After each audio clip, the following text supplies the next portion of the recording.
திரு சுந்தர ராமசாமி அவர்கள் எழுதிய விகாஷம் அப்படிங்கிற ஒரு குடும்ப சிறுகதை ரொம்ப ரொம்ப பிரபலமான ஒரு கதைன்னு சொல்லலாம். ஸோ ஹியூமன் ஸ்கில்லினுடைய பவர் என்ன அப்படிங்கிறத மென்ஷன் பண்ணக்கூடிய அதை வச்சு எழுதியிருக்கக்கூடிய கதைன்னு சொல்லலாம்.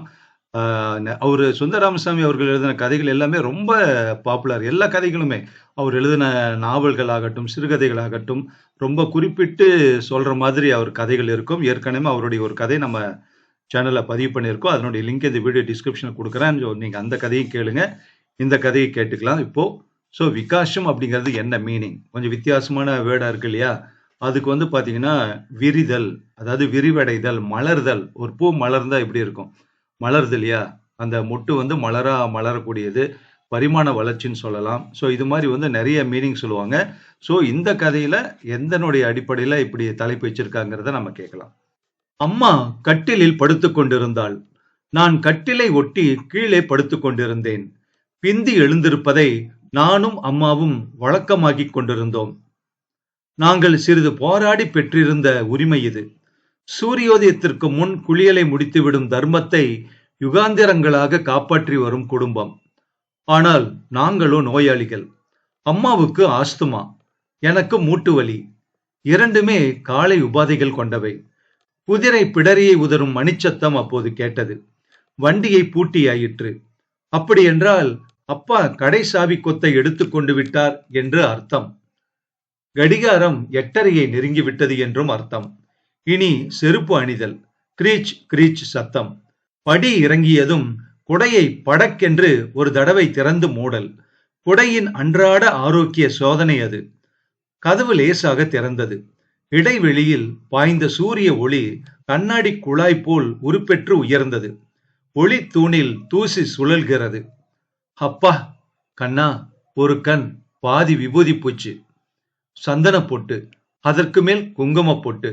டே அம்பி, எழுந்திரு என்றார் அப்பா. நான் கண்களை மூடிக்கொண்டேன். ஆழ்ந்த நித்திரைக்கு வசப்பட்டு விட்டது போல் அசையாமல் நான் கிடந்தேன். டே எழுந்தர்றா தடியா, அப்பா கூப்பிடுறார் என்றாள் அம்மா. ஓரக்கண்ணால் அப்பாவின் முகத்தை பார்த்தேன். அது அன்பாகவே இருந்தது, மிருதுவாக இருந்தது. கடுமையான தூக்கத்தை தகர்த்து கொண்டு வெளிப்படும் பாவனையில் நான் கண்களை திறந்தேன். டேய், குளிச்சு சாப்பிட்டுட்டு ஆனைப்பாலம் போ என்றார் அப்பா. போய் ராவுத்திர கையோட கடைக்கு கூட்டிக்கிட்டு வந்துரு. நான் போய் வண்டி அனுப்புறேன் என்றார். நான் அப்பா முகத்தையும் அம்மா முகத்தையும் மாறி மாறி பார்த்தேன். கடையில் முன்தினம் ராமுத்தருக்கும் அப்பாவுக்கும் நடந்த மோதலை பற்றி நான் அம்மாவிடம் சொல்லியிருந்தேன். அவர் இல்லாம உங்களுக்கு முடியுமா முடியாதா என்று அப்பாவை கேட்டாள் அம்மா. எத்தனை வருஷமாச்சு இந்த கூத்து என்றாள். விலகிறதும் சேர்ந்துக்கிறதும் என்று மேலும் அம்மா சொன்னாள். அப்பாவின் முகம் சிவந்து போயிற்று. மேலும் சிவந்தால் மூக்கு நுனியில் ரத்தம் கசிந்துவிடும் என்று தோன்றியது. ஓனம் வருது, நீ கடைக்கு போய் பில்ல போடு என்றார் அப்பா. கோபத்தின் உக்கரத்தில் உதடுகள் கோணி வலித்து காட்டுவது போல் வார்த்தைகள் தேய்ந்தன. இந்த லோகத்துல ராவுத்தர் ஒருத்தர் தான் பில்லு போட தெரிஞ்சவரா என்று கேள்வி கேட்டாள் அம்மா. நீ வாய மூடு என்று அம்மாவை பார்த்து கத்தினார் அப்பா. சடேர் என்று என்னை பார்க்க திரும்பிக் கொண்டே எழுந்தர்றா என்று ஒரு அதட்டல் போட்டார். நான் படக்கென்று எழுந்திருந்து வில் மாதிரி நின்றேன். போ, நான் சொன்ன மாதிரி செய் என்றார். என் காலில் கட்டியிருக்கும் சக்கரத்தை யாரோ இழுத்தது போல் வேகமாக வெளியே நகர்ந்தேன். குதிரை வண்டி கிளம்பும் சத்தம் வாசலில் கேட்டது. காலை காரியங்களை பம்பரமாக செய்து முடித்தேன். என்ன சுறுசுறுப்பு! வழக்கத்திற்கு மாறாக அரை நிஜாருக்கு மேல் வேட்டியை கட்டி முழுக்கை சட்டையும் அணிந்து கொண்டேன். இரண்டும் சேர்ந்து சற்று தெம்பாக என்னை பேச வைக்கும் என்று ஒரு நம்பிக்கை. அப்பா மீது வழக்கமாக வரும் கோபம் அன்று வரவில்லை. வருத்தமும் இல்லை. கொஞ்சம் பிரியம் கூட கசிவது போல இருந்தது அப்பா மீது. பாவம், ஒரு இக்கட்டில் மாட்டிக்கொண்டு விட்டார். முன்கோபத்தில் முறித்து பேசிவிட்டார் ராவுத்தரிடம். சிறிது சாந்தம் கொண்டிருக்கலாமே என்று சொல்லலாம். அவர் ஒரு முன்கோபி என்றால் சிறிது சாந்தம் கொண்டிருக்கலாம். முன்கோபமே அவர் என்றால் எப்படி சாந்தம் கொள்ள முடியும்? இந்த மனப்பின்னல் தந்த குதூகலத்தில் அம்மா முன் சென்று அவள் முகத்தை பார்த்து, முன்கோபமே அவர்னா எப்படி சாந்தம் கொள்ள முடியும் என்று கேட்டேன்.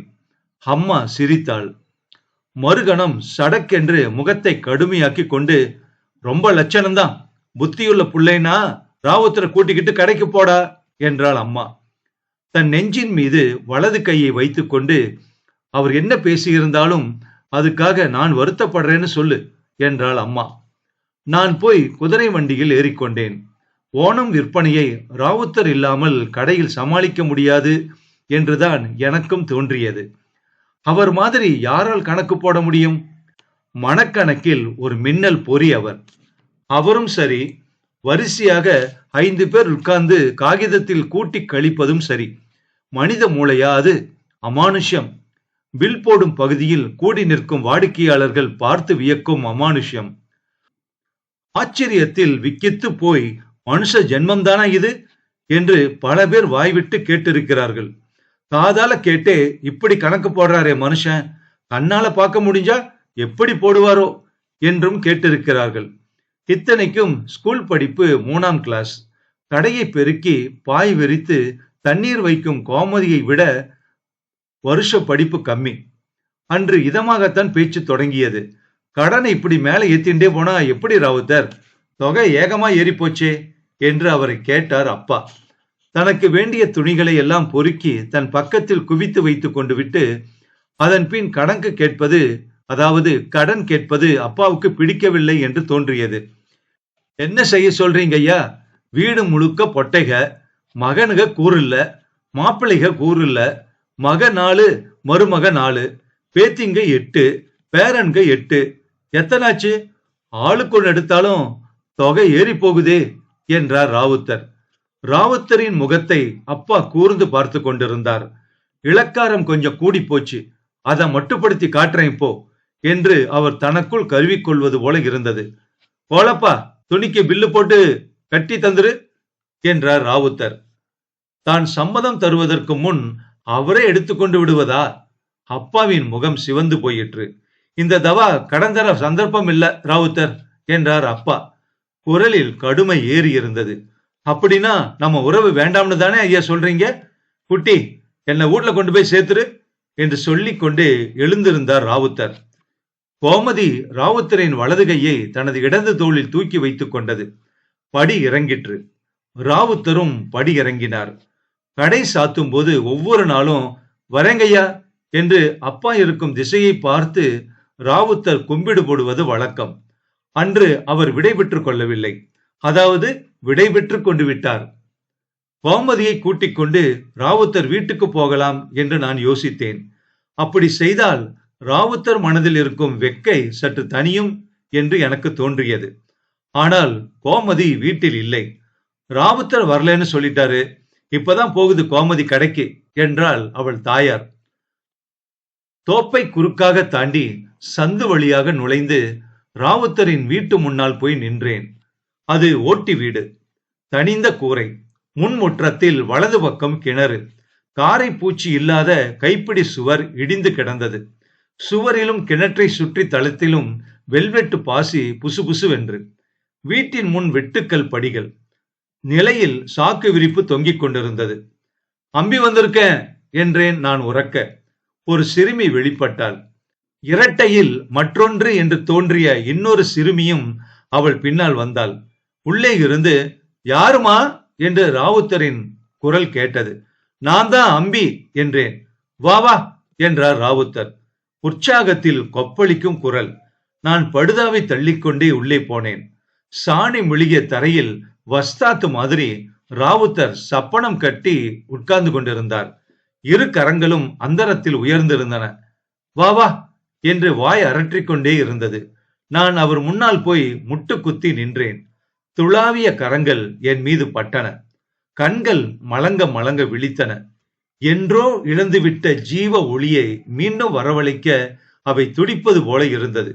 என் தோள்பட்டையை அழுத்தி என்னை தன் பக்கத்தில் இழுத்து உட்கார வைத்துக் கொண்டார் அவர். உணர்ச்சி வசப்பட்டதில் அதிகம் நெகிழ்ந்து விட்டது போல் இருந்தது. இன்னைக்கு என்ன வேட்டி கட்டிக்கிட்டாப்ல என்று கேட்டார். தோணிச்சு என்றேன் நான் மெதுவாக. என்ன கர? குண்டஞ்சி.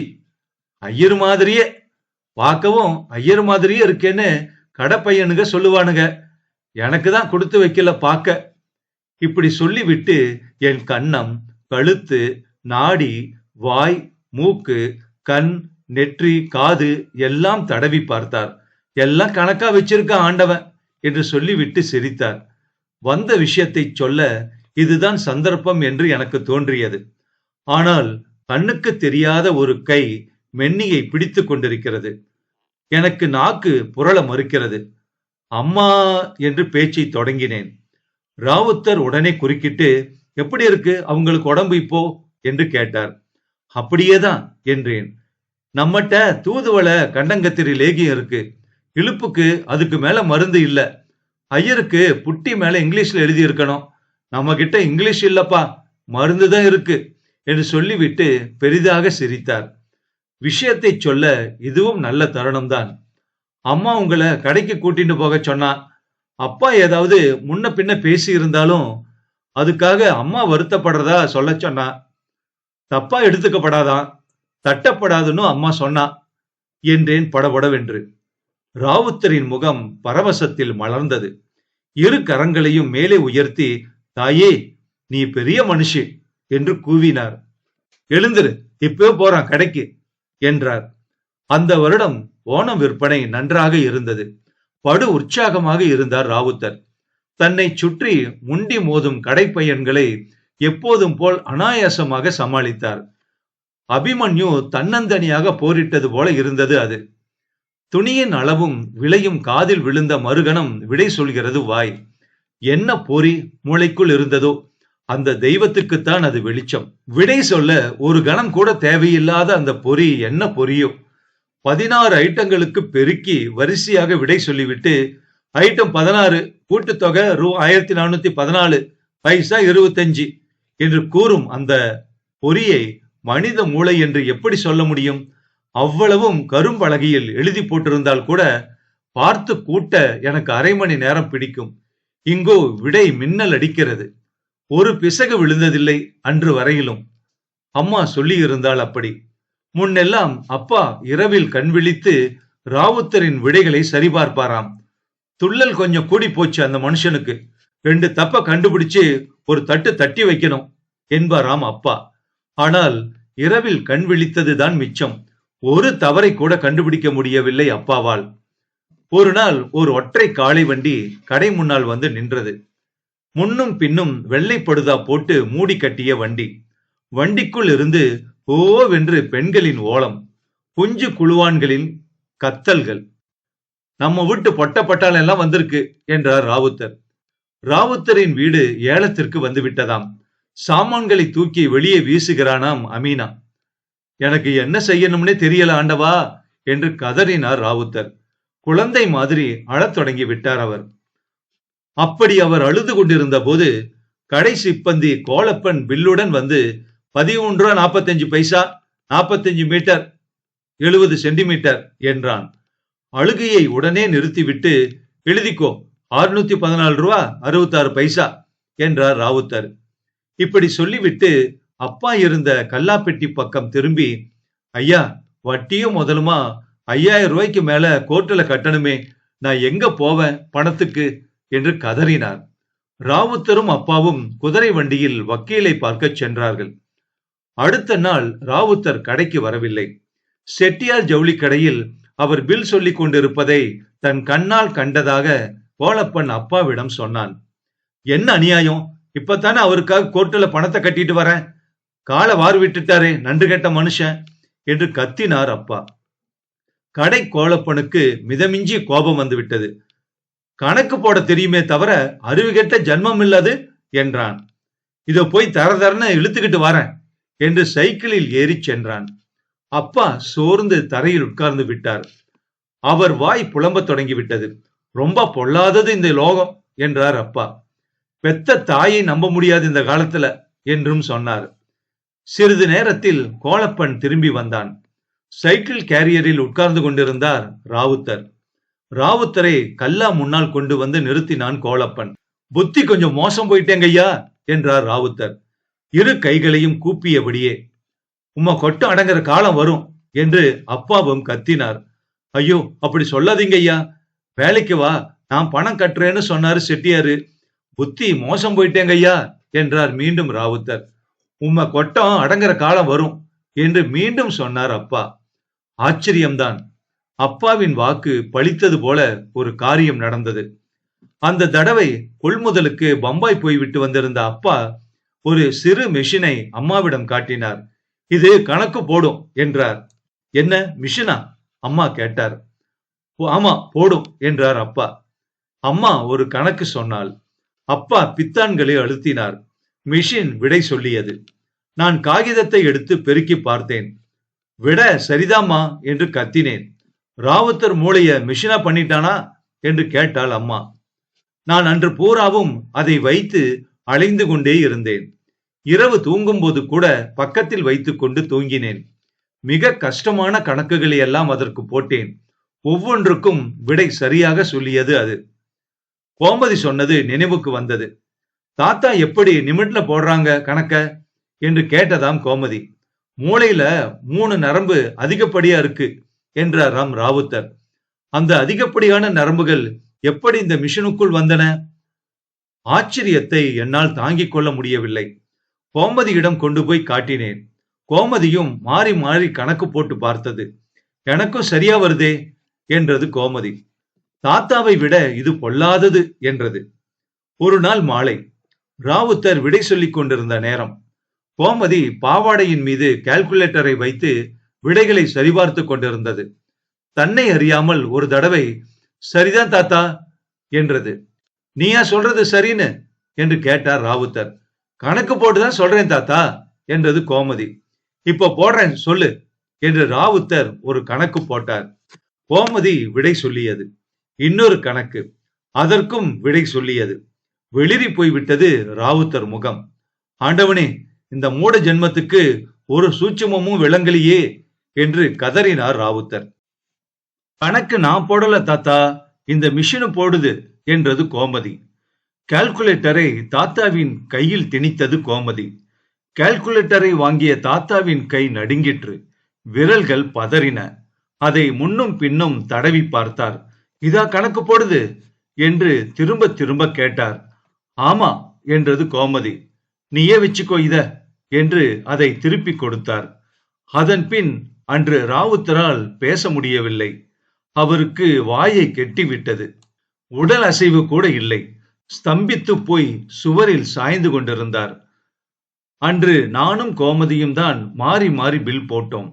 நீண்ட நேரம் கழித்து தாத்தாவின் தொடையை நோண்டி, ஏன் தாத்தா பேச மாட்டேங்கிறீங்க என்றது கோமதி. அதற்கும் அவர் பதில் ஒன்றும் சொல்லவில்லை. நடைப்பிணம் போல ஒவ்வொரு நாளும் ராவுத்தர் கடைக்கு வந்து போய்கொண்டிருந்தார். சிரிப்பு, சந்தோஷம், இடக்கு, கிண்டல், குத்தல் எல்லாம் அவரை விட்டு உதிர்ந்து போய்விட்டிருந்தன. குரல் இறங்கி போய்விட்டது. உடம்பு கூட சற்று இளைத்தார் போல் இருந்தது. அப்பா அவரை பில் போட சொல்லவே இல்லை. ஒரு நாள் பிற்பகல் நேரம். கடை கலகலப்பாக இருந்தது. முருகன் வெட்டிகிருந்த துணிகளுக்கு நான் கணக்கு போட்டு சொல்லிக் கொண்டிருந்தேன். நடுவில், இந்தாப்பா நில்லு என்று குறுக்கிட்டார் ராவுத்தர். முருகன் சொல்வதை நிறுத்திவிட்டு ராவுத்தர் முகத்தை பார்த்தான். பாப்ளின் என்ன விலை சொன்ன? மீட்டர் 15 ரூபா 10 பைசா. தப்பு, பீஸ் எடுத்து பாரு, 16 ரூபா 10 பைசா. அப்பா எழுந்திருந்து ராவுத்தர் பக்கம் வந்தார். பீஸை பார்த்த முருகன் முகம் தொங்கிவிட்டது. நீங்க சொன்னதுதான் சரி என்றான் அவன். 10 மீட்டர் கொடுத்திருக்க, 10 ரூபாய் போயிருக்குமே. ஐயர் முதல்ல அள்ளி தெருவுல கொட்டவா வந்திருக்க நீ என்று அவனை அதட்டினார் ராவுத்தர். உங்களுக்கு விலை தெரியுமா என்று கேட்டார் அப்பா. ஐயா, ஒரு ஞாபகம்தான் என்றார். எல்லாத்துக்கும் என்று கேட்டார் அப்பா. எல்லாம் ஆண்டவன் சித்தம் என்றார் ராவுத்தர். அப்ப சின்ன டவல் என்ன விலை என்று கேட்டார். 4 ரூபா 10 பைசா. ஆக பெருசு என்று கேட்டார் மீண்டும். 36 ரூபா 40 பைசா. அப்பா கேட்டுக்கொண்டே போனார். பதில் வந்து கொண்டே இருந்தது ராவுத்தரிடமிருந்து. ஆச்சரியத்தில் விரிந்து போயிற்று அப்பாவின் முகம். நம்பவே முடியவில்லை அவரால். நீண்ட பெருமூச்சு விட்டார். பெருமூச்சுக்களை அடக்க முடியவில்லை. அப்படின்னா ஒண்ணு செய்யும், பில்லு சொல்றச்ச விலை சரியா இருக்கான்னு பாத்துக்கோ என்றார் அப்பா. முடிஞ்ச வரைக்கும் பாத்துப்பேங்க ஐயா என்றார் ராவுத்தர். இப்படி சொல்லிவிட்டு தலையை தூக்கி, ஐயா மின்சார கட்டணம் கட்டிட்டாளா? இன்னைக்கு தானே கடைசி நாள் என்றார். ஆமா, கட்டலையே என்று சொன்ன அப்பா கோலப்பா என்று கூப்பிட்டார். இன்னைக்கு அவன் வரலையேங்க ஐயா என்றார் ராவுத்தர். அது உமக்கு எப்படி தெரியும் என்று கேட்டார் அப்பா. ஒவ்வொருத்தருக்கும் ஒரு குரல் இருக்கு, ஒரு மனம் இருக்கு. இன்னைக்கு அவன் குரலும் இல்ல, மனமும் இல்ல. இப்படி சொல்லிவிட்டு முருகா என்று கூப்பிட்டார் அவர். முருகன் அங்கே வந்தான். நேத்து இவன் ஒரு வாடிக்கைக்கு ரெட்டை வேஷ்டி இல்லைன்னு சொன்னான், கண்டிச்சு வைங்க ஐயா என்றார் ராவுத்தர். என்ன சொல்றீங்கன்னு எனக்கு புரியலையே ராவுத்தர் என்றார் அப்பா. ஐயா, 10 வேஷ்டிக்கு விலை போட்டு வச்சீங்க, 7 வேட்டி தானே வித்திருக்கு, மீதி 3 இருக்கணும்ல இங்க என்றார். அப்பா வேஷ்டியை எடுத்துக்கொண்டு வர சொன்னார். 3 சரியாக இருந்தது. ராவுத்தர் தன் குரலை சற்று கோணலாக மாற்றிக்கொண்டு, முருகப்பெருமானே, இருக்கிறது இல்லைன்னு சொல்லி ஆளை நைஸா அனுப்பி வைக்கிறீரே, வியாபாரத்துக்கு உட்கார்ந்து இருக்கோமா இல்ல தர்மத்துக்கு உட்கார்ந்து இருக்கோமா என்று கேட்டார். அன்று மாலை பில் போடும் பகுதியில் இருந்து அப்பாவின் பக்கம் போய் உட்கார்ந்து கொண்டார் ராவுத்தர். உங்க பக்கத்துல இருந்தா இன்னும் கொஞ்சம் உபயோகமா இருப்பேங்கய்யா என்றார் ராவுத்தர். அதன் பின் உங்க மின்விசிறியே சித்த கூட்டி வச்சா அடியனுக்கும் கொஞ்சம் காத்து வரும் என்றார். அப்பா மின்விசிறியை கூட்டி வைக்க சொன்னார். வருமான வரி முன்பணம் கட்ட நாள் நெருங்குதேங்கய்யா, ஆடிட்டர் பார்க்க வேண்டாமா என்று கேட்டார் ராவுத்தர். ஆமா பார்க்கணும் என்றார் அப்பா. கடை சாத்தும் நேரம். ஐயா, அம்மாவுக்கு மருந்து வாங்கணும்னு சொன்னீங்களே, வாங்கிட்டீங்களா என்று கேட்டார். வாங்குறேன் என்றார். சாத்திய கடையின் பூட்டுக்களை இழுத்து பார்த்து கொண்டிருந்தார் அப்பா. ஐயா, தாயாருக்கு திதி வருதுன்னு சொல்லிட்டு இருந்தீங்களே, முருகன் கிட்ட சொன்னா போற பாதையில புரோகிதர் கிட்ட ஒரு வார்த்தை சொல்லிடுவான்ல என்றார் ராவுத்தர். சொல்றேன் என்றார் அப்பா. கடை சிப்பந்திகள் ஒவ்வொருவராக கலைந்து போய் கொண்டிருந்தார்கள். கோமதி தாத்தாவின் கையை தூக்கி தோளில் வைத்துக் கொண்டு நகரத் தொடங்கிற்று. தாத்தா, இனிமே கணக்கு போட வரவே மாட்டீங்களா என்று கேட்டது அது. இப்போ இப்ராஹிம் ஹசன் ராவுத்தர் கணக்கு மிஷின் இல்லம்மா, மேனேஜர், எல்லாம் ஆண்டவன் சித்தம் என்றார் ராவுத்தர். சிறுகதை முற்றும். இந்த கதை இந்தியா டுடே பத்திரிகையில 1990 வெளியான ஒரு சிறுகதை. இங்க நாவல்னு கொடுத்திருக்கேன், நாவல் இல்ல, சிறுகதை. அதாவது தொழில்நுட்ப வளர்ச்சி வர்றப்போ அது எப்படி ஒருத்தருடைய வேலையை பாதிக்குது அப்படிங்கறத ரொம்ப அழகா கிளீனா இந்த கதையில சொல்லியிருக்காங்க. அதனாலேயே தான் இந்த கதை ரொம்ப ரொம்ப ஹிட். ஏன்னா 1990 கம்ப்யூட்டர் எல்லாமே வர ஆரம்பிச்சிருச்சு. ஸோ இவரு ஐயர் கடையில பாத்தீங்கன்னா கால்குலேட்டர் வருது. ஸோ அதனால தனக்கு வேலை போயிடுமோ அப்படின்னு இருந்தாரு. ஆனா புத்திசாலித்தனத்தினால, தன்னுடைய இன்டெலிஜென்ஸ்னால என்னன்னா வேற ஒரு வேலையை அவரா அமைச்சுக்கிட்டாரு. அந்த கடைக்கே ஒரு மேனேஜர் மாதிரி நல்ல முக்கியமான விஷயத்தை எல்லாமே முதலாளிக்கு ஞாபகப்படுத்துற மாதிரி தன்னுடைய ரோலை எப்படி மாத்திட்டாரு. ஸோ அப்படி இருக்கணும் ஒவ்வொருத்தரும். ஏன்னா ஒரு வேலையோ நமக்கு வேலை போயிடும் போல் இருக்கே அப்படிங்கிற மாதிரி கவலைப்பட்டுட்டு இருக்காம, ஸோ அடுத்தது வாட் நெக்ஸ்ட் அப்படிங்கிற மாதிரி திங்க் பண்ணி போகணும் அப்படிங்கிற மெசேஜ் இந்த கதையில சொன்னதுனாலதான் இந்த கதை, இந்த சிறுகதை அவ்வளோ பாப்புலர். எந்த அளவுக்கு பாப்புலர்னு சொல்லவே முடியாது, அந்த அளவுக்கு விகாசம். ஸோ இது பாத்தீங்கன்னா விரிந்தது, விரிவுபடுத்துதல் அப்படின்னு நான் மீனிங் ஆரம்பத்திலே சொன்னேன். ஸோ இதுல அவருடைய வாழ்க்கை மீண்டும் மலர்ந்து விட்டது அப்படிங்கறதுதான் இந்த கதையினுடைய கருத்துன்னு எனக்கு தோணுது. உங்களுக்கு வேற என்ன கருத்து தோணுதுங்கிறத கமெண்ட் பாக்ஸ்ல பதிவு பண்ணுங்க.